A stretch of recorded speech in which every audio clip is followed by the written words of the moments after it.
Welcome to your Daily 5 for Tuesday, September 26th, 2023. I read an opinion piece over on, I believe it was Polygon. I'll link to the opinion piece so you can read it. I'm pretty sure it was on Polygon. That I have to admit is one of the rare times where I read something and I can honestly see, well, I mean, I try to see both sides of what people say a lot of times, but it's rare that I actually equally agree with something I read and think it's complete nonsense on the other hand, a true 50-50 split. And so this opinion piece was about the reboot of Mortal Kombat, the recently released Mortal Kombat 1, which I've been playing.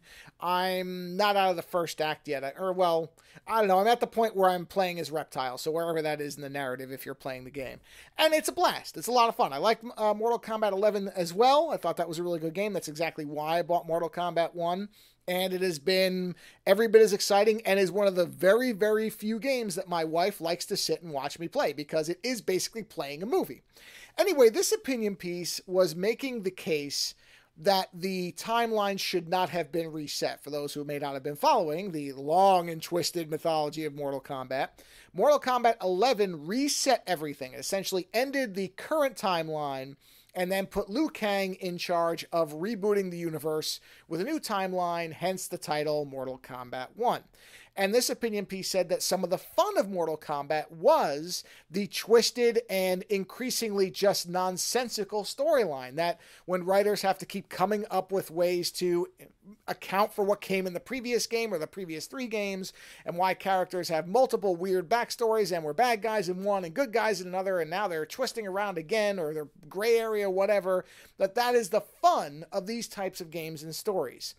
And I do understand that viewpoint to a degree. I actually do think that it is fun to have something that is so unwieldy and out of control that you have to keep grasping at more and more insane ways to make this narrative seem like it could possibly be one flowing story.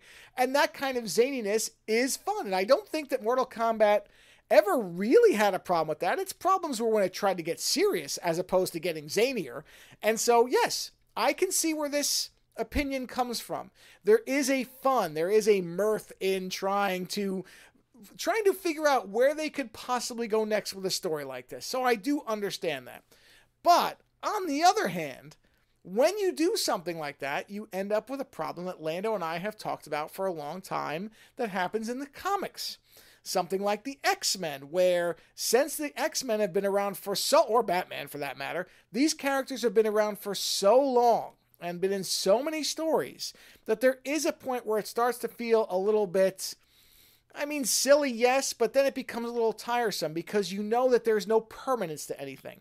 You know that there's always going to be some way that they're going to squeeze these characters out, and that nobody evil ever stays truly evil, nobody dead ever stays truly dead, and at some point the good guys are either going to, for real or for some fake reason, become evil for some limited amount of time, until the story resets and they come back. But instead of actually resetting, they just twist the narrative back around and pretend that it's not a big deal, that it doesn't make sense that this character was a completely different alignment maybe 2 months ago.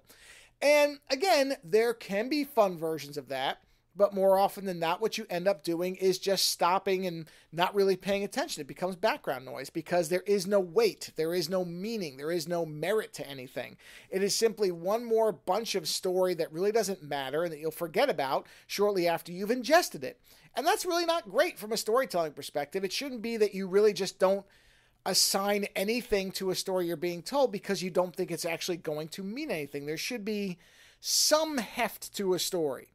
And so that's the other side of it. And so in that way, in this particular case with Mortal Kombat, I like the fact that the universe has been reset, at least as far as I've seen of it. I think that what they're doing is fun.